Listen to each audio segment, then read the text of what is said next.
வாயுதேவரின் 3 அவதாரங்கள் யாவை? அவர்கள் யாருக்கு சேவை செய்தனர்? வாயுதேவரின் 3 அவதாரங்கள் ஹனுமந்தர், பீமசேனர் மற்றும் மத்வாச்சாரியார் ஆவர். இவர்கள் முறையே ஸ்ரீராமர், ஸ்ரீகிருஷ்ணர் மற்றும் ஸ்ரீ வேதவியாசராக அவதரித்த ஸ்ரீ ஹரிக்கு முழுமையான அர்ப்பணிப்புடன் சேவை செய்தனர். மத்வாச்சாரியார் நிறுவிய சித்தாந்தம் எது? அதன் முக்கிய போதனை என்ன?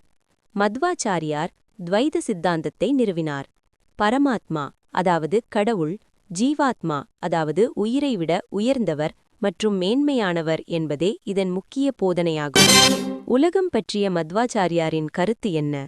நம்மை சுற்றி நாம் காணும் இந்த வாழும் உலகம் சத்தியம் அல்லது உண்மை என்றும், அது பரம கடவுளால் படைக்கப்பட்டது என்றும் அவர் கூறினார்.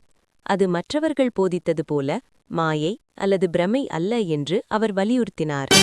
ஸ்ரீ மூலராமரின் சிலை மத்வாச்சாரியாரிடம் எப்படி வந்து சேர்ந்தது? ஒரு காலத்தில் ஸ்ரீ பிரம்மதேவர், ஸ்ரீ சீதாதேவி, ஸ்ரீ ஹனுமந்தர் மற்றும் சூரிய சந்திர வம்ச அரசர்களால் வணங்கப்பட்ட ஸ்ரீ மூலராமரின் சிலை ஒரிசாவின் கஜபதி வம்சத்தினரிடமிருந்து ஸ்ரீ மத்வாச்சாரியாரிடம் வந்தது. மத்வாச்சாரியார் தனது வாரிசுகளுக்கு இட்ட கட்டளை என்ன?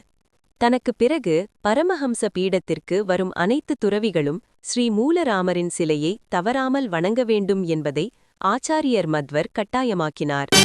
வித்யாரண்யரை விவாதத்தில் தோற்கடித்தவர் யார்?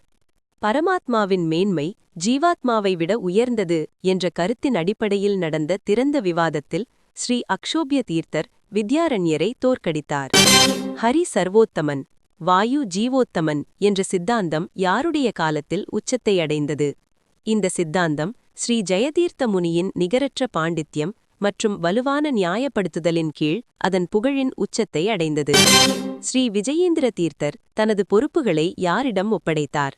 முதுமையடைந்த ஸ்ரீ விஜயேந்திர தீர்த்தர் கும்பகோணம் மடத்தின் பொறுப்புகளையும் ஸ்ரீ மூலராமர் சிலைகளின் பாதுகாப்பையும் தனது முதன்மை சீடரான ஸ்ரீ சுதீந்திர தீர்த்தரிடம் ஒப்படைத்தார்.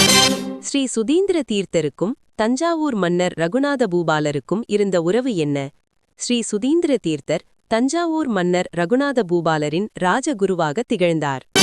இளம் வெங்கடநாதன், அதாவது ஸ்ரீ ராகவேந்திரர் கல்வி கற்க எங்கு சென்றார்? இளம் வெங்கடநாதன் கும்பகோணத்தில் ஸ்ரீ சுதீந்திர தீர்த்தரால் நடத்தப்பட்டு வந்த ஸ்ரீமடத்திற்கு தனது கல்விக்காக சென்றார்.